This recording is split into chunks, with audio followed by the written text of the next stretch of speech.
This video is sponsored by Squarespace. Today we're talking about American football. Please don't run away, come back. Remember, the last time we did a sports video, you loved it. It'll be okay. I am a Kansas City Chiefs fan. They're the guys usually wearing red on game day. If you watch football, follow sports Instagram, or you happen to use Head & Shoulders, you've likely picked up on the fact that the Chiefs are going through a bit of a renaissance, thanks in part to one Patrick Mahomes, our starting quarterback since the 2018 season.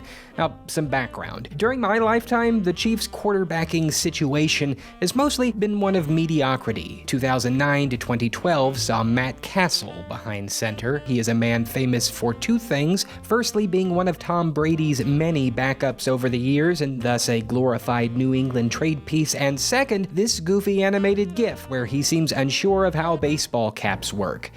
We released him the next year. The Chiefs managed to snag Alex Smith at a bargain price from the 49ers in 2013. He played here for 5 seasons. As much as fans loved Alex Smith the person, Alex Smith the player, despite having some brilliant moments, could never quite get us a deep run in the playoffs, and in his final years at KC, as sort of a running joke, became known affectionately or otherwise as Captain Checkdown, a quarterback who rarely threw the long ball, preferring short little dump passes for modest yardage. This low-risk strat, it didn't put up a lot of points, and he was seen as more of a game manager than anything, as the team moved more toward a run-focused offense. But since Mahomes took over at the QB position last year, that's changed. He's helped revitalize the team's offense by taking a completely different approach to the game than Smith did, using his amazing athleticism to the Chiefs' advantage. Mahomes, he makes crazy passes and takes crazy risks each week, and up to this point, the risks have paid off, mostly. He's been a human highlight reel. He's like the new school Brett Favre. He won the league's MVP award in his first year as a starter. He threw for 50 touchdown passes. The only other players to have pulled that off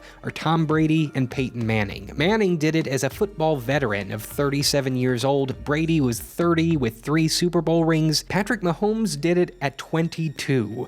For some perspective, the previous year, he was a rookie who only played a fraction of a single game to fill in while Alex Smith rested for the playoffs. Imagine a kid coming off the bench and in his first full year starting, putting up stats that rival legends of the game. That's what's happening with Mahomes. It feels like almost overnight he's become the face of the NFL, but while Patrick Mahomes could conveniently be credited as the reason for the Chiefs' resurgence, the truth is, as with most sports turnarounds, Kansas City's recent success is due to far more than just him. It's actually the culmination of several moves over several seasons, as head coach Andy Reid has slowly yet surely assembled one of the scariest offenses in NFL history, perfectly showcased last year in the 2018 Kansas City Chiefs-Los Angeles Rams game, widely regarded as one of the best football games ever played, the highest scoring Monday Night Football game ever recorded, and the third highest scoring game ever in the NFL, period. So you might assume the greatest play in Chiefs history to be one of the many crazy Patrick Mahomes passes from the past 2 years, but it isn't. The greatest play in Chiefs history happened before Patrick Mahomes came on the scene. This play occurred during the tenure of one Alex Smith, but the weird thing about it is, Alex wasn't holding the ball. In fact, he didn't even take the snap. The nose tackle did. So now I've got to tell you about Dontari Poe. From behind and sacked at midfield. Dontari Poe, the sack. Dontari Poe, the two-time Pro Bowler. Dontari Poe is, to put it simply, a big dude. He entered the NFL Combine in 2012 listed at 346 pounds. And he rocked it. He finished the 40-yard dash in 4.98 seconds. If you want some idea of how impressive that is, if you're like 150 pounds, just go strap on a 200-pound jacket and see how fast you can run. Just for fun, this is me at 160. It ain't pretty.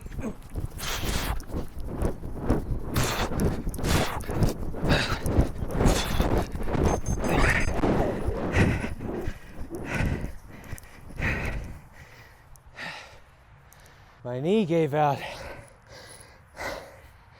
there at the end. After proving his speed, Poe did 44 reps in the bench press, tying the 4th most since the year 2000. So from the get-go, Poe showed a level of athleticism that doesn't come along very often. Sure, there are plenty of big guys in the NFL, but Poe, he wasn't just heavy. He was good. The speed and the size of these guys now is, what they just had the combine, and they were talking about some guy who's like 340 who runs a 4.8, has a quarterback's around 4.4, 3 foot vertical, and I mean, I don't know what you do if a guy like that hits you. With the 11th pick of the 2012 NFL Draft, Poe became a Kansas City Chief. When training camp finally rolled around, Poe, to the surprise of many, struggled. So the plan was to have him succeed veteran Kelly Gregg at defensive tackle, but adjusting to pro-level football was an uphill battle. Poe disappointed in many respects. He had problems understanding the team's system, he regularly got calls wrong, and according to Romeo Crennel, lacked in general techniques needed for the position. So they benched him for the first 3 preseason games, and his use in the team's final roster was completely up in the air.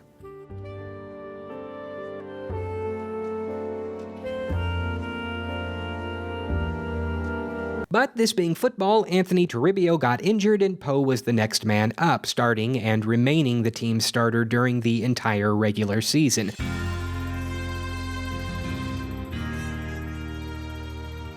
Over the course of the year, playing real regular season games, Poe improved at the position vastly. The Kansas City Star named him as the Chiefs' Rookie of the Year. Many felt that Poe was the most improved player during that season. By the next year, he found himself lining up for more snaps than any other defensive tackle in the league. And for all his efforts, he was selected for the Pro Bowl. It's worth noting that this was also, perhaps not coincidentally, head coach Andy Reid's first year in Kansas City. The next year, Poe made the Pro Bowl again, and the year after that, Reid started employing him in more unconventional schemes. If you don't follow football, you need to know that Chiefs head coach Andy Reid, aka Kool-Aid Guy, is widely regarded as one of the best offensive minds in the game. Sure, his clock management is notoriously bad, but he has developed plays and game plans and schemes that outwit the best defensive trends and are changing how the game is played. Before coming to KC, Reid was the head coach of the Philadelphia Eagles from 1999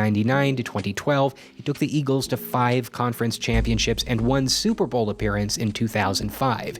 He's a good example of a brilliant football mind that often throughout his tenure lacked the players necessary to execute his vision. He currently has the 6th most head coaching wins in NFL history and the most wins of any coach without a Super Bowl victory. He's second only to Bill Belichick in terms of active NFL coaches. He is one of the best coaches of all time, and in 2015, he started including Dontari Poe in his unorthodox play calling. Like this, 2015 season, week 15, Chiefs are playing the Chargers, trying to get on the board first, and the ball is on the 1-yard line. Convention says just give the rock to the running back and let him punch it in, but Coach Reid calls a refrigerator play.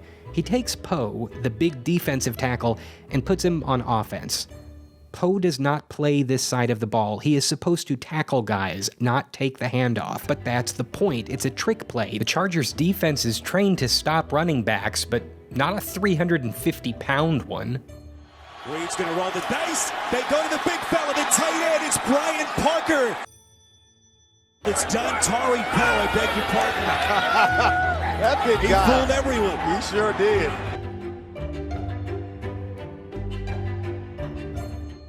And just like that, Dontari Poe became the heaviest player in NFL history to rush for a touchdown.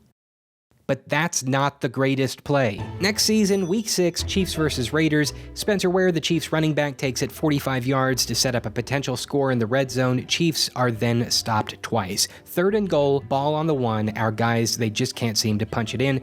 So what do? Andy Reid calls the offensive play Hungry Pig Right and sends Dontari Poe onto the field as a receiver? Wait, what? Okay, hand the big guy the ball and have him run full steam ahead, I get, but come on. But wouldn't you know it? Poe is in, 92 off the line. It's Poe, the catch, the bulldozing move, and a touchdown. Dontari Poe. Stop for a second and look at this formation. This is classic, wacky Andy Reid desperation trick play stuff. Hungry pig right. 4 players lined up in a diamond formation with the biggest dude on the team in the back to take the trick pass and send over 1,100 combined pounds into the end zone on the side Oakland's defense has been struggling to hold all day. And just like that, Dontari Poe, defensive tackle, not only has an offensive rushing touchdown, but now an offensive receiving touchdown. He literally has scored on every scoring attempt of his career. But that's not the greatest play. All right, enough. Here it is, December 25th, 2016, Christmas game against the Denver Broncos. It's week 16 on the season. Chiefs already have a spot in the playoffs. There's a minute 55 left in the game. Broncos are trailing 10-27. They are not going to the playoffs, which, having just come off a Super Bowl win the year before and struggling to find their new post-Peyton Manning offensive identity, gives them quite the bah humbug disposition. Broncos are beat up, losing on the road. They just want to get the game over with and head home. So, 3rd and goal, Chiefs have the ball on the 2-yard line. Season's going well, we've got the game in hand, let's have a little fun. Andy Reid puts Dontari Poe into the game on offense. Poe jogs out like, yeah, let's do this, baby. The crowd goes absolutely nuts. Everybody's like, refrigerator play, one more time for old time's sake, jam it in for 6 more. They line up in a wildcat, and this, dear viewers, this is the greatest play in Kansas City Chiefs history. Here we go. It was a run because they flipped it to him on a lateral. They got a He's going wild to take cat. it. Look at this. He's going to throw. Touchdown. Oh, my. Oh, look at the players. Poe to Harris.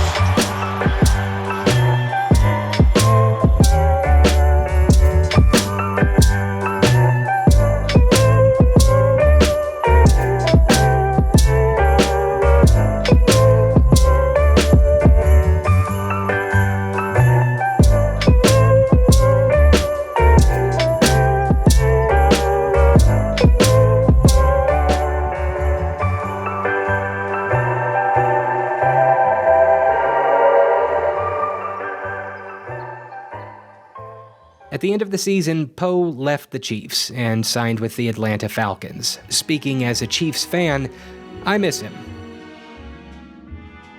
Here's a list of the Kansas City Chiefs quarterbacks since Hall of Famer Joe Montana's brief stint in '93 and '94, ranked by pass completion percentage.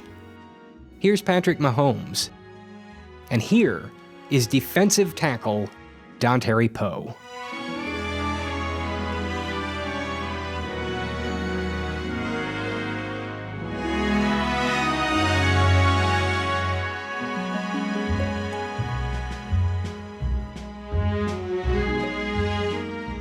This video is sponsored by Squarespace. I love telling stories of all shapes and sizes, and if you have a creation or passion project that you want the world to see, it's high time you started a website. Squarespace gives you tons of beautiful templates and lets you customize and personalize them to your heart's content. And since social media rules the day, Squarespace offers a simultaneous posting feature that allows you to connect all your various accounts and post your creations everywhere at once. Their new Audio Blocks feature takes the headache out of podcasting, and their online storefront helps you get a business up and running in no time. It truly is the all-in-one platform to build a beautiful online experience. Try it out today by going to squarespace.com to start a free trial. When you're ready to launch, head over to squarespace.com/AustinMcConnell to get 10% off your first purchase of a website or domain.